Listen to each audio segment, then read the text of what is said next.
खोजी दल उस पनडुब्बी को तलाश रहे हैं जो पर्यटकों को लेकर दुनिया के सबसे चर्चित जहाजों में से एक टाइटैनिक के मलबे को देखने निकली थी। रविवार को डुबकी लगाने के बाद इस पनडुब्बी से संपर्क टूट गया था और तब से ही इसे खोजने की कोशिश की जा रही है। यूएस कोस्ट गार्ड के मुताबिक डुबकी लगाने के 1 घंटा 45 मिनट के बाद इस पनडुब्बी से संपर्क टूट गया था।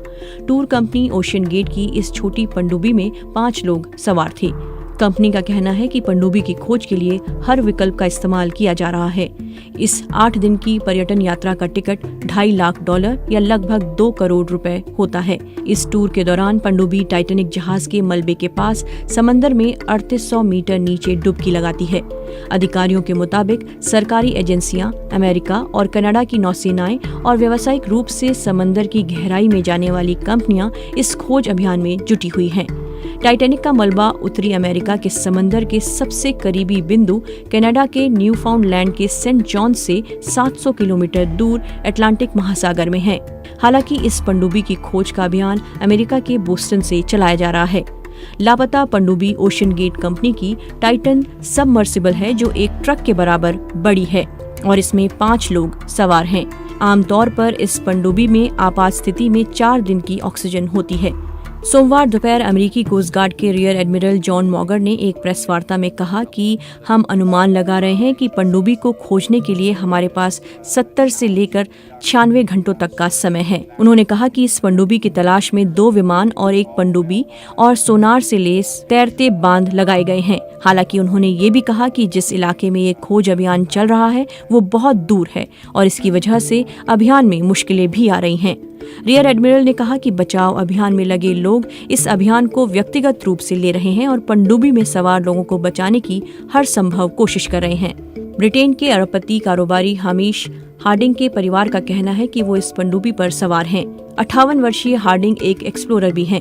पिछले सप्ताहांत हार्डिंग ने सोशल मीडिया पर कहा था कि मुझे ये बताते हुए गर्व हो रहा है कि मैं टाइटैनिक के मलबे तक जाने वाले अभियान का हिस्सा हूँ। उन्होंने ये भी कहा था कि न्यूफाउंडलैंड में पिछले 4 दशकों की सबसे भीषण सर्दी की वजह से 2023 में टाइटैनिक तक जाने वाला ये अकेला मानवीय मिशन भी हो सकता है।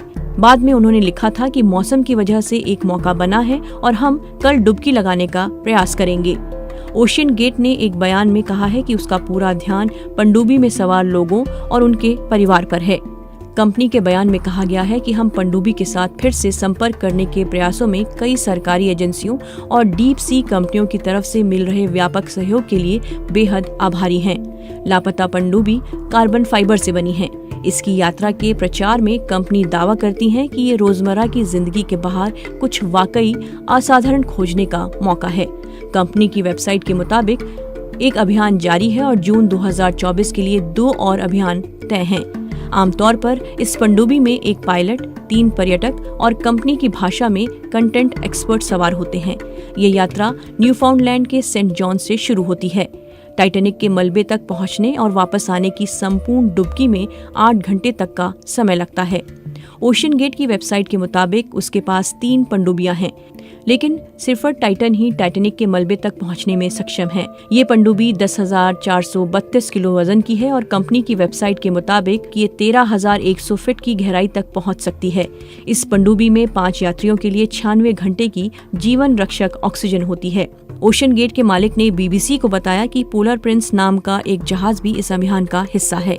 इस जहाज के जरिए पनडुब्बी को मलबे की लोकेशन तक पहुंचाया जाता है। पिछले साल टाइटन सबमर्सिबल में यात्रा करने वाले सीबीएस न्यूज के संवाददाता डेविड पोग ने बीबीसी से बातचीत में उन दिक्कतों का जिक्र किया जिनका सामना पनडुब्बी में सवार लोग और ऊपर पानी की सतह पर मौजूद सदस्य कर रहे होंगे। उन्होंने बताया कि इस समय पनडुब्बी में सवार लोगों और बाहरी दुनिया के बीच संपर्क का कोई रास्ता नहीं है, क्योंकि पानी के इतना नीचे ना जीपीएस काम करता है ना ही रेडियो। उन्होंने बताया कि पनडुब्बी में सवार यात्रियों को बाहर बोल्ट लगाकर सील कर दिया जाता है। ऐसे में अगर पनडुब्बी सतह पर आ भी जाती है तो यात्रियों के पास बाहर निकलने का कोई रास्ता नहीं होगा। इस पनडुब्बी को कंपनी के कर्मचारी सिर्फ बाहर से ही खोल सकते हैं। टाइटैनिक अपने दौर का सबसे बड़ा जहाज था जो अपनी पहली ही यात्रा के दौरान डूब गया था। 1912 में ब्रिटेन से अमेरिका जा रहा ये जहाज रास्ते में एक आइसबर्ग से टकरा गया था। इस जहाज पर